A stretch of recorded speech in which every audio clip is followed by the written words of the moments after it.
ಏನು ಮಾಡ್ತೀರಿ ಸಮಾಧಿ ಅಂತೀರ. ಯಾಕೆ ಸಮಾಧಿ? ಅದಕ್ಕೂ ಧಾರ್ಮಿಕ ಆಚರಣೆ ಎಂದರು. ಇದ್ರ ಉದ್ದೇಶ ಏನು?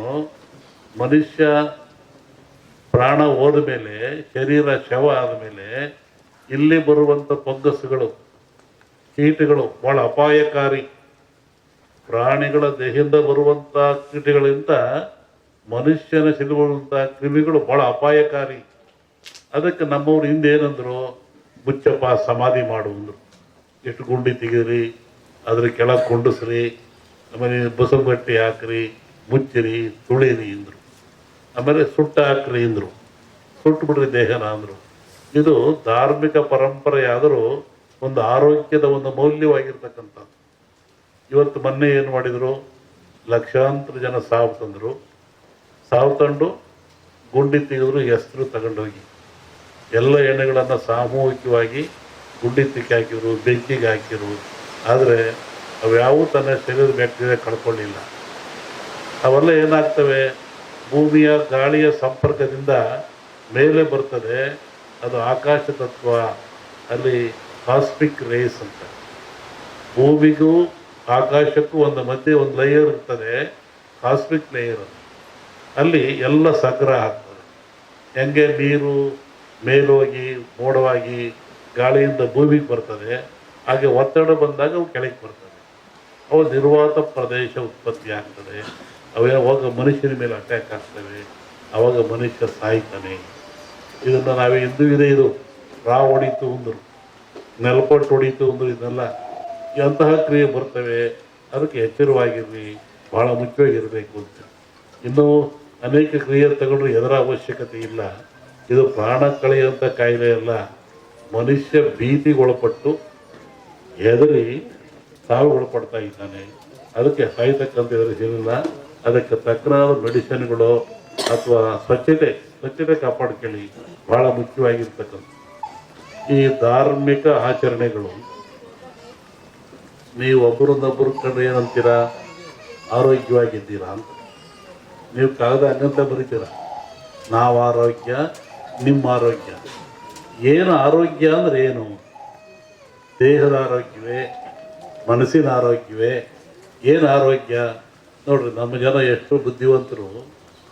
ಸನಾತನ ಕಾಲದ ಸಹಿತ ಒಂದು ಆರೋಗ್ಯವಾಗಿದ್ದೀರಾ, ಶರಣು, ನಮಸ್ಕಾರ, ಆರೋಗ್ಯವಾಗಿದ್ದೀರಾ ಅಂತ. ಯಾವುದು ಆರೋಗ್ಯ?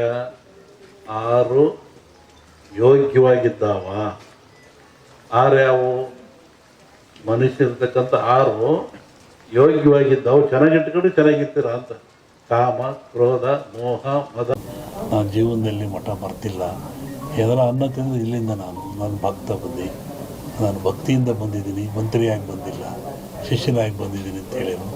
ಹಂಗೆ ಅವ್ರು ಒಳ್ಳೇದಾಗಲಿ, ಯಶಸ್ಸಾಗಲಿ ಅಂತ ಹಾರೈಸ್ತೀವಿ.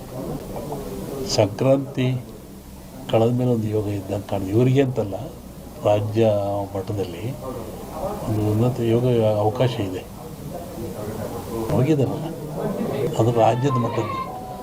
ನಿಮ್ಮ ರಾಜ್ಯದ ಮಟ್ಟಕ್ಕೆ ಸಂಕ್ರಾಂತಿ ಮೇಲೆ ರಾಜಕೀಯ ವಿಪ್ಲವ ಆಗೋ ಲಕ್ಷಣ ಇದೆ.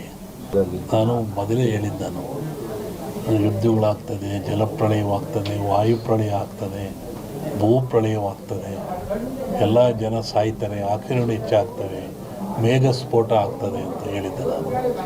ಇನ್ನೂ ಒಂದು ಮೇಘ ಸ್ಫೋಟ ಆಗೋದ್ರಿದೆ. ಊಹಿಸಲಾರದ ಒಂದು ದುಃಖ ಈ ಭಾರತಕ್ಕೆ ಬರ್ತದೆ. ಪ್ರಕೃತಿದತ್ತವಾಗಿ ಆಗ್ತದೆ ಮೇಘ ಸ್ಫೋಟ. ಅದನ್ನು ಹೇಳಿದ್ದಲ್ಲ, ಮನೆಯಲ್ಲೂ ಹೇಳಿದ್ದೆ ನಾನು ಮನೆಯಲ್ಲಿ. ಒಟ್ಟಿಗೆ ಜನಜೀವನ ಅಸ್ಥಿರ. ಯಾವಾಗ ಮನೆಗೆ ಬರ್ತಾನೆ ಹೋಗ್ತಾನೆ ಅಂತ ಹೇಳೋದು ಕಷ್ಟ. ಅಸ್ಥಿರ ಇನ್ನೂ ಜಾಸ್ತಿ ಆಗ್ತದೆ. ಅದು ಅದರಲ್ಲಿ ಅರಸನಾಲಯಕ್ಕೆ ಕಾರ್ಮೋಡ ಕವಿದೀತು.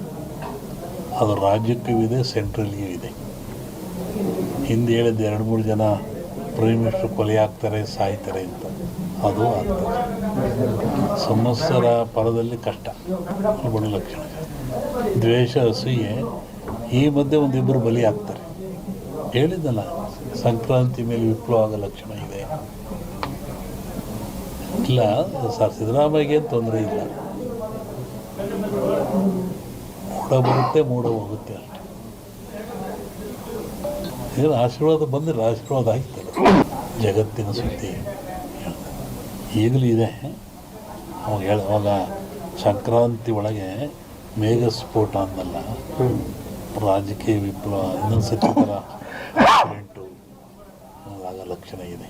ಅದು ಹೇಳಿದೆ ಫ್ಲೋಟ್ ಮೇಘ ವಾಯು ಫ್ಲೈಟ್ದೆಲ್ಲ ಹೇಳಿದ್ದಲ್ಲ, ಫ್ಲೈಟ್ ಬಿತ್ತು, ಜನ ಸಾಯ್ತಾರೆ, ಮರಣ ಆಗ್ತದೆ, ಜಲಪ್ರಳಯವಾಗ್ತದೆ, ಸಮುದ್ರದಲ್ಲಿ ಆಗ್ತದೆ ಎಲ್ಲ ಹೇಳಿದ್ದಲ್ಲ ಆಗ್ತದೆ. ಇನ್ನೊಂದು ಶ್ರಾವಣದಲ್ಲಿ ಹೇಳ್ತೀನಿ, ಜನವರಿ ಒಳಗೊಂದು ದೊಡ್ಡ ಆಘಾತ ಆಗ ಲಕ್ಷಣ ಇದೆ ಇಂಡಿಯಾಕ್ಕೆ. ಸೂಳೆಯ ಮಗನುಟ್ಟಿ, ಇದನ್ನು ಇಟ್ಕೊಂಡಿರಿ, ಪರಿಹಾರ ಮುಂದೆ ಹೇಳ್ತೀನಿ.